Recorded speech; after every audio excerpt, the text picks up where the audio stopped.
Mr. Speaker, I'm pleased to yield 2 minutes to the distinguished chairman of the Subcommittee on Readiness, the gentleman from South Carolina, Mr. Wilson. The gentleman from South Carolina is recognized for 2 minutes. Thank you, Mr. Chairman. Thank you, Mr. Speaker. I am grateful to support the John S. McCain National Defense Authorization Act. Appropriately named after an American hero, the conference report contains policy and funding initiatives that provide our military with the resources necessary to restore readiness and rebuild combat capability. Chairman Mac Thornberry has been very successful with leadership to expedite this critical legislation in record time.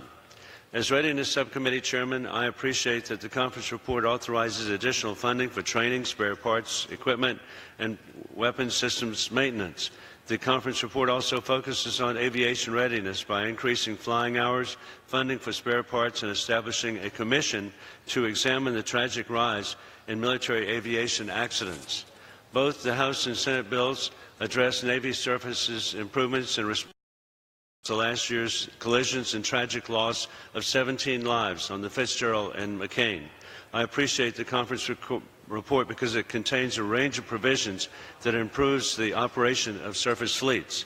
The conference report provides critical funding for Fort Jackson and continuous construction of the mixed oxide fuel fabrication facility at the Savannah River site to protect the environment of South Carolina and Georgia.